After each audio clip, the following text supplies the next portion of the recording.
Olá, eu sou a Gabi Picciotto, coach integral, fundadora do Dessandia, e esse é mais um dos vídeos da série Bate Pronto, em que eu respondo algumas perguntas, que os leitores da minha newsletter, do blog, meus coaches e também alunos dos cursos que eu dou me fazem sobre autoconhecimento, desenvolvimento, teoria integral e espiritualidade, de uma forma bem vulnerável, bem aberta, literalmente de bate pronto. E a pergunta de hoje, ela tem a ver sobre como lidar com o que a gente muitas vezes chama de emoções negativas. Então eu recebo muitas perguntas assim: eu queria parar de ter medo. Como é que eu faço para ser menos medroso? Ou, eu tenho muita raiva das coisas, como é que eu faço para lidar melhor ou até para parar de ter raiva? Ou eu sinto muita depressão, eu sinto muita tristeza, como é que eu faço para lidar com isso? Ou como é que eu faço literalmente para lidar com as minhas emoções negativas? Então eu resolvi gravar esse vídeo e de alguma forma responder sobre emoções negativas e, na verdade, trazer uma reflexão para a gente pensar se emoções negativas são realmente emoções negativas. Então eu começo dizendo que não existe algo chamado emoções negativas. Então, psicologicamente falando, na verdade, essa nomenclatura, se a gente for pensar com um olhar mais crítico, foi algo que a gente deu. Então, não existe algo chamado emoção negativa. Existe uma forma de lidar negativamente perante as emoções. Então, se a gente fosse pensar, existe um espectro de emoções. E então, que nem tem a alegria, tem a tristeza, tem a raiva, tem a agonia, tem a felicidade. Tem uma série de emoções, que tem um espectro, e todas essas emoções são emoções naturais nossas. Se a gente acaba ficando muito preso em determinada emoção ou reagindo de alguma forma que não é saudável pra gente, reagindo de alguma forma que seria, negativa em relação a ela, isso sim pode causar algum dano pra gente, pode ser não saudável pra gente. E aí tem um lado negativo. Mas a emoção em si, ela não é negativa. É o jeito que a gente reage. E até essas emoções que a gente diz como negativas, como a raiva, como o medo, etc., elas na verdade são saudáveis e são importantes para o nosso desenvolvimento. Então, a primeira coisa para a gente refletir em relação a tudo isso, de como lidar de uma forma diferente com o nosso medo, com a nossa raiva, etc., é tentar repensar essa etiqueta que a gente está dando para essas emoções de negativa. Porque quanto mais a gente tratar tudo isso como algo negativo, mais difícil para a gente vai ser lidar de uma outra forma com essas emoções. Então, a primeira coisa é pensar: não, calma, essas emoções são importantes para mim, elas fazem parte de um espectro de emoção que é importante sim para eu sentir. É natural que eu sinta essas emoções em determinadas situações. O que tem que mudar não é o fato de eu não sentir essas emoções, mas o fato de eu lidar com uma naturalidade, de eu lidar de forma diferente com elas e de eu não me apegar, de certa forma, em alguns momentos delas. Já vou explicar com um pouquinho mais de detalhes e com exemplos para ficar um pouco mais tangível, tá? Então, vamos pegar, por exemplo, a questão do medo, né? O que acontece, Em que situações que a gente muitas vezes sente medo? O medo, ele é muito presente em qualquer situação que tira a gente da zona de conforto, em situações do desconhecido, em situações que a gente se sente em perigo.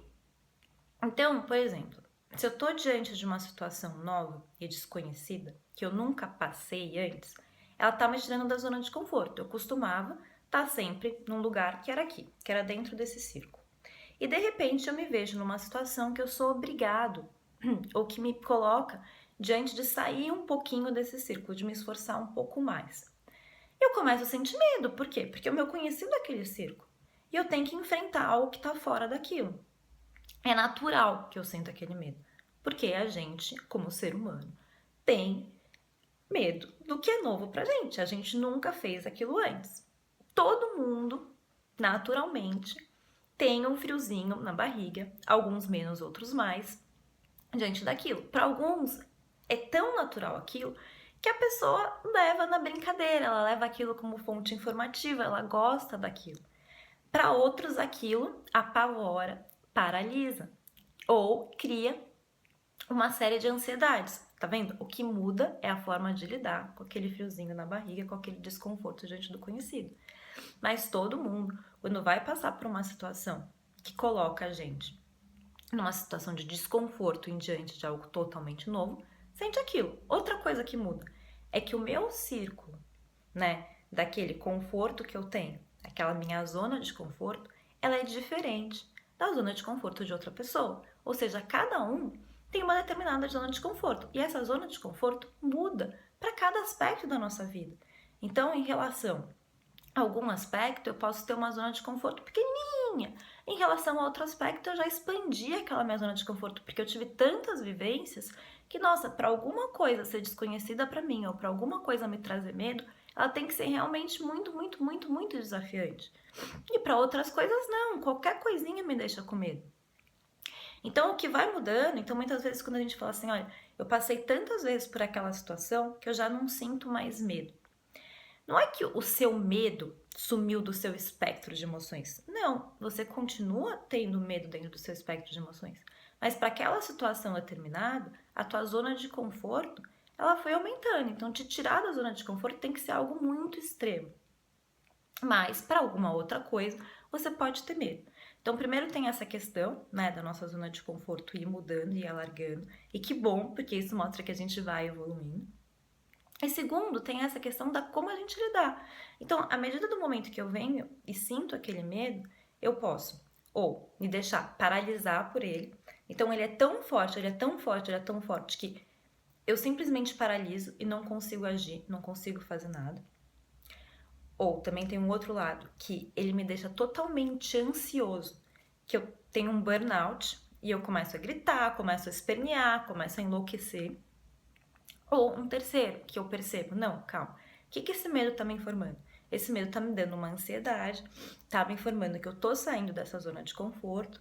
Então, vamos lá, vou tentar ir mesmo com medo. Então, eu sei que eu tô com medo, eu sei que tô desconfortável, eu sei que não tá legal, mas vamos com mesmo medo mesmo e vamos tentar. E não vai ser confortável, não vai ser legal, mas talvez eu supere essa situação e veja no que vai dar. E aí tem várias coisinhas que a gente pode tentar fazer quando a gente tá com medo de lidar, que muitas vezes eu brinco, eu só tô com medo, mas qual que vai ser a pior coisa que vai acontecer, né, se der errado essa situação, e se eu sentir medo nesse desconhecido e etc, etc. E aí tem várias situações, tem situações em realmente que a gente tá em perigo, né, que a gente pega situações de medo extremo de perigo físico mesmo, e como é que eu lido com isso, e a pior situação sempre é, tá bom, nossa vida tá em perigo e a gente vai morrer. E aí, como que a gente faz? Mas tem situações que a gente tá colocado naquela situação de vida ou morte e às vezes a gente não tem muito o que fazer. Enfim, e para cada situação e para cada emoção, uma coisa diferente. Mas para colocar aqui que quando a gente fala, quando a gente traz a abordagem integral, né? Quem acompanha meus vídeos sabe que eu trago muito essa abordagem.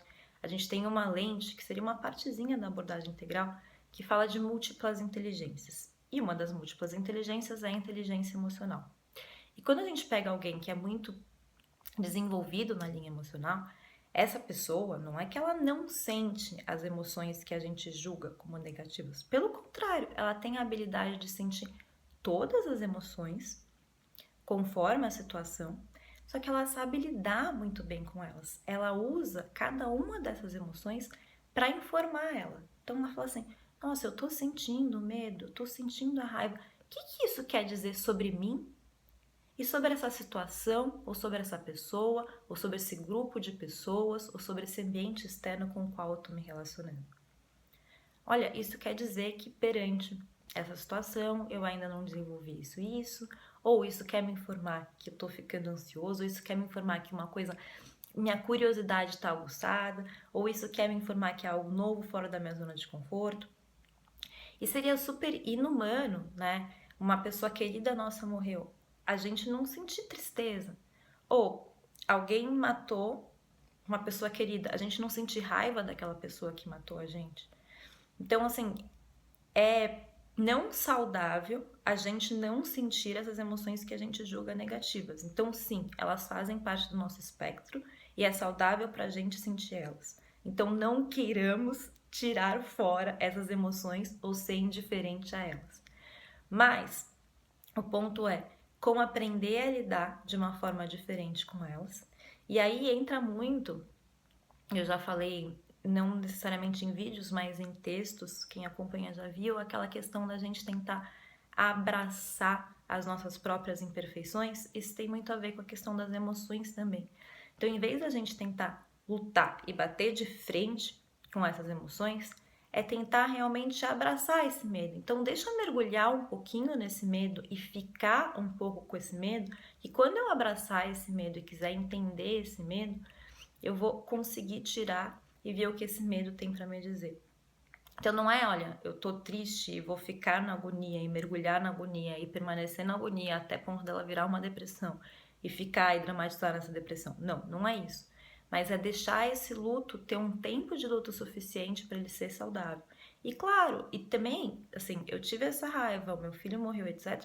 Eu vou tratar isso com o auxílio de um terapeuta, com o auxílio de um coach, com o auxílio de um profissional que possa me ajudar para eu conseguir integrar isso de uma forma saudável, né? Para que isso não vire uma sombra e isso comece a me fazer mal. Então, tudo isso é super importante para que isso não torne sequelas. Então, a questão não é tentar sentir, não sentir, ignorar e banir, mas realmente abraçar, tratar aquilo de uma forma saudável e lidar de uma forma diferente. Então, era isso um pouquinho que eu tinha para dizer para vocês. O vídeo já está ficando super grande, mas eu posso explorar mais o tema. E, enfim, deixa aí teu comentário, me fala o que você achou e se tiver mais perguntas, eu vou adorar responder. Um beijo e até o próximo vídeo.